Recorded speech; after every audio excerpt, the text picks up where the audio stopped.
¿Qué tal? Soy Rafael Cervantes y hoy voy a platicar contigo sobre el tema del lenguaje, lengua y habla que está dentro de la currícula de la asignatura de lectura, expresión oral y escrita 1. Vamos a ver primeramente cuáles son los elementos del lenguaje. Podemos entender como lenguaje el conjunto de señales o signos que sirven para comunicar algo. También puede ser el conjunto de sonidos articulados con los cuales el hombre manifiesta lo que piensa o lo que siente.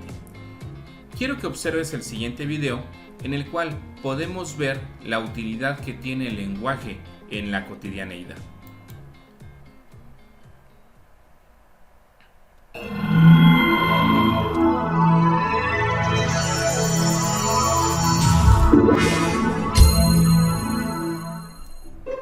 La utilidad del lenguaje. Empecemos por una reflexión. ¿En qué aspectos es indispensable el lenguaje? Por ejemplo, gracias a la adquisición del lenguaje y la comunicación es que podemos aprender cualquier tema sin esfuerzo. Para Daniel Cassani, leer y escribir no solo son herramientas para comunicar conocimiento. También sirven para construir, ampliar y profundizar en este. Asimismo, leer y escribir son instrumentos para armar la identidad personal y para ganar o perder estatus y poder dentro de una comunidad. Ahora, piensa un poco en aquellas actividades que no podrías llevar a cabo si no supieras leer y escribir. ¿Podrías utilizar redes sociales como Facebook? ¿Encontrar una dirección en un mapa? ¿O enviar mensajes de texto por medio de alguna aplicación? Considera tu día a día. Constantemente nos apoyamos en la escritura para hablar y en el habla para escribir. Por ejemplo, cuando tomamos nota de direcciones, ideas, canciones, cuando queremos decir algo muy importante y lo escribimos para no olvidar nada, como una declaración de amor, una receta de cocina, etc. Esto también involucra el ambiente escolar y profesional donde estamos escribiendo, leyendo y hablando todo el tiempo, a través del lenguaje específico del área. Este lo adquieres conforme te familiarizas con los aspectos profesionales del mismo y viceversa. Además, cuando aprendes el uso del lenguaje de cierta área o conocimiento, también adquieres los aspectos profesionales relacionados con el mismo. Incluso podrás inventar palabras relacionadas con este. Por ejemplo, en el ámbito de la comunicación, ahora es muy común utilizar palabras nuevas como navegar por la red, tweet, tuitear, etc. Como ves, el lenguaje crece conforme incrementa el conocimiento y es esencial en el aprendizaje, no importa el área en que nos desarrollemos.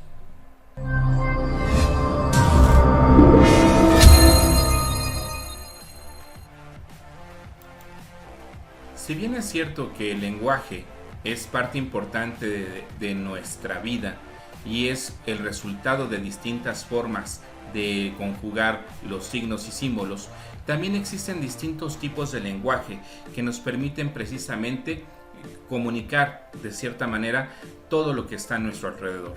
Dependiendo del contexto en el que nos desarrollemos, vamos a tener distintas formas de lenguaje para poder comunicarnos. El primero, sin duda alguna, y uno de los más importantes, es el lenguaje oral. El lenguaje oral es una forma de comunicarse utilizando los sonidos mediante la voz humana y nos sirve para transmitir un mensaje.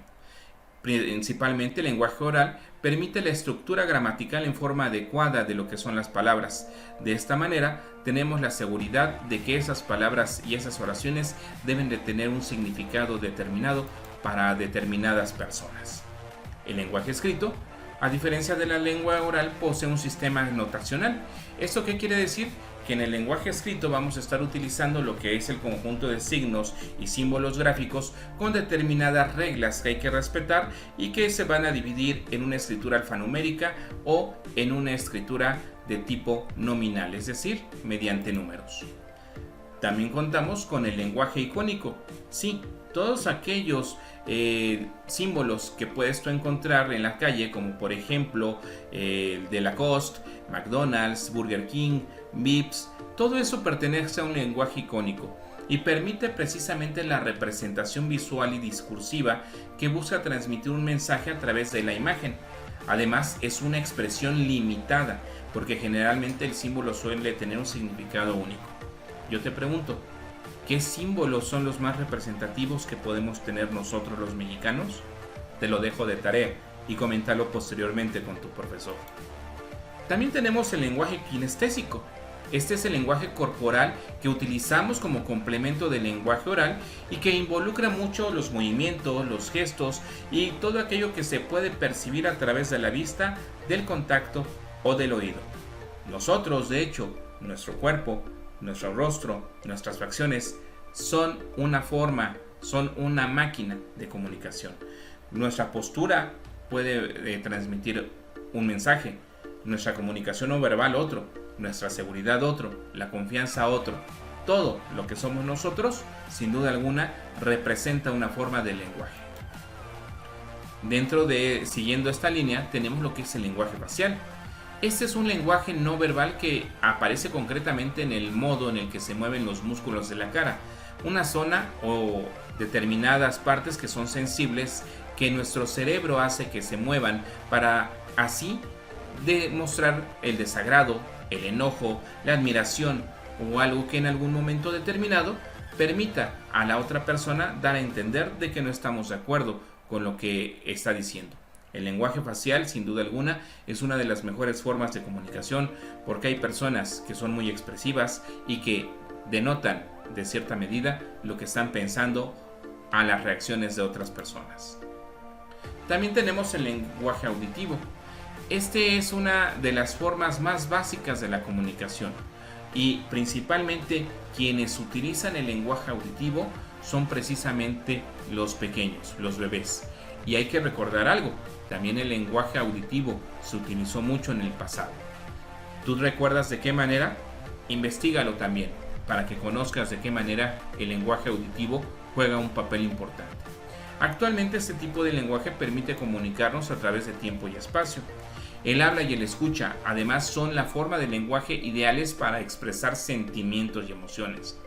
Un ejemplo, sin duda alguna, es la música y las letras de las canciones. ¿Te has puesto a escuchar alguna canción cuando estás deprimido y es una canción movida que te gusta? ¿Cómo te sientes? ¿Te reanimas? Cuando estás estudiando y escuchas música tranquila, ¿qué es lo que haces? Tu cerebro empieza a tener una relación entre la música y lo que estás estudiando. De ahí la importancia del lenguaje auditivo. Sin duda alguna, otro elemento importante dentro de lo que es el lenguaje es la lengua.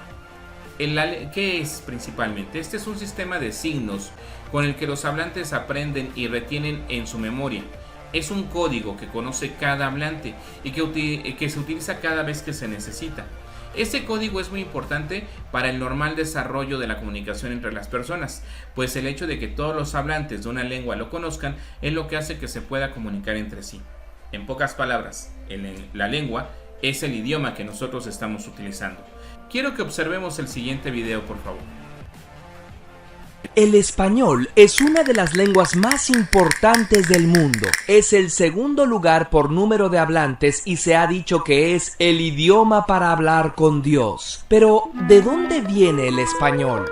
Los lingüistas no saben con certeza cómo surgió el lenguaje humano, pero sí han explicado que los idiomas se empezaron a diferenciar cuando las poblaciones se separaban. El hecho de vivir en lugares aislados con diferente clima, animales, vegetación y diferentes vecinos hizo que a partir de pequeñas variaciones de dialecto se crearan idiomas completamente diferentes. Los lingüistas notaron que muchas lenguas tienen características similares en su gramática y vocabulario, como si estuvieran emparentadas. Así agruparon las lenguas en familias distribuidas por el mundo. Y como familias que son, es posible trazar un árbol genealógico que nos indicaría que hace miles de años había menos idiomas. El español, llamado más propiamente castellano, ya verás por qué, forma parte de la familia indoeuropea. En la península ibérica, ahora España, hasta antes del siglo III a.C., no se hablaba español. Los habitantes eran iberos, celtas, celtíberos, tartesios y hasta fenicios y griegos. De estas lenguas, llamadas de sustrato, tenemos por ejemplo la diferencia entre los conceptos ser y estar, que no existe en otros idiomas y que proviene del celta, o palabras como gancho o colmena.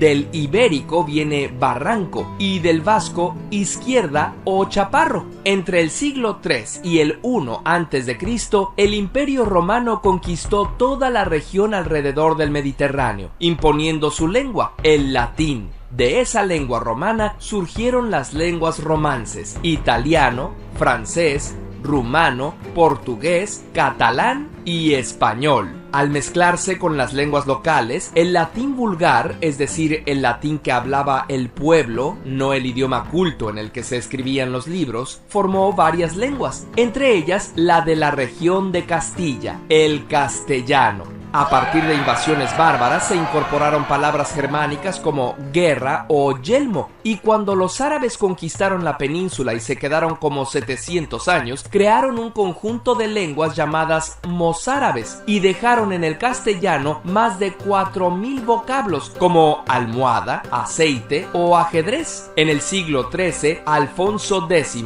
el sabio, intelectual y promotor de las artes, estandarizó lo que ahora conocemos como castellano medieval, dándole importancia al dialecto de Toledo. En 1492, los reyes católicos Isabel I de Castilla y Fernando II de Aragón se unen y consiguen expulsar a los árabes. Hacen del castellano el idioma oficial. Los eruditos unifican su gramática y su ortografía y lo expanden por todo el país. En el siglo de oro surge el español áurico, que, aunque ya unificado, aún presenta muchas diferencias regionales. Por ejemplo, en la mayor parte de España, la C y la Z tenían pronunciación diferente a la S, pero no en las Islas Canarias ni Andalucía, donde se pronuncian S. Y Sevilla, en Andalucía, era la puerta de enlace de donde partían los conquistadores hacia América. Muchos habían nacido ahí y la mayoría había pasado un buen tiempo viviendo en la región. Por eso, los latinoamericanos decimos cerveza y no cerveza. Cuando los españoles conquistan América, el castellano se mezcló con las lenguas de sustrato de cada región. México aportó vocablos del náhuatl, como tamal, chicle o tomate. El quechua de Perú y Bolivia aportó caucho, cóndor y papa. Y sin las lenguas antillanas como el taíno, no tendríamos ni barbacoa, ni canoa, ni hamaca. Y se discute si la palabra huracán es taína o maya. Las lenguas están vivas y en constante evolución. Actualmente no es raro que incluyamos palabras del inglés o que el inglés tome prestados vocablos del español, y los mismos intercambios suceden con otros idiomas. Por ejemplo, la palabra tiza es de origen náhuatl y se usa en todos los países hispanohablantes, menos en México, donde al mismo objeto le llamamos gis, que viene del latín. Curiosamente. Sin duda alguna, el hecho de tener un idioma tan rico como es el español tiene muchas ventajas. ¿Te has preguntado cuántas palabras son las que tú utilizas en tu propio idioma, tu propio léxico? ¿Quieres que te dé un dato adicional? La Real Academia Española de la Lengua, que es la que rige todo lo que es el idioma español y en todos los países donde se habla precisamente este idioma, tiene contabilizadas poco más de 350,000 palabras. Imagínate, 350,000 palabras. El libro Don Quijote, que es uno de los clásicos más importantes, Don Quijote de la Mancha, escrito por Miguel de Cervantes Saavedra, tiene en su haber cerca de 29,000 palabras, sin una palabra repetida. Imagínate el nivel de dominio que deben de tener estas personas para escribir un libro de estas características con esta cantidad de palabras. ¿Tú cuántas palabras tienes? ¿100? ¿50? ¿20? No te preocupes, a lo largo de este ciclo escolar vas a poder incrementar todas aquellas palabras que tú no conozcas e incrementar tu vocabulario. ¿Por qué? Porque es necesario que conozcamos todas aquellas palabras que están en nuestro idioma. Vamos al último elemento, el habla. El habla es un acto singular por el cual una persona de forma individual y voluntaria cifra un mensaje concreto, eligiendo para ello el código, los signos y las reglas que necesita. Se podría de igual forma definir como el acto por el cual el hablante, ya sea a través de la fonación, es decir, la emisión de sonidos, o de la escritura, utiliza la lengua para establecer un acto de comunicación. No te vayas a confundir cuando en dado caso tenemos que identificar lo que es el lenguaje, la lengua y el habla. Podemos mencionar a modo de resumen lo siguiente: que el lenguaje es universal y es parte de la facultad del ser humano para comunicarse. La lengua está dentro de un ámbito social, una determinada región, y es un sistema de signos, es un idioma o es también un patrón mental. Y el habla es individual y es la realización física de nuestro idioma. Si tú quieres revisar más información con respecto a lo que tiene que ver con el lenguaje, la lengua y el habla, puedes revisar estos materiales que vas a encontrar en esta presentación. De igual manera, puedes revisar la mesografía que te va a servir para complementar este trabajo. Te agradezco mucho el que hayas revisado este material y espero que lo pongas en práctica y que te sea de utilidad conocer para qué sirve el lenguaje, la lengua y el habla. Muchas gracias.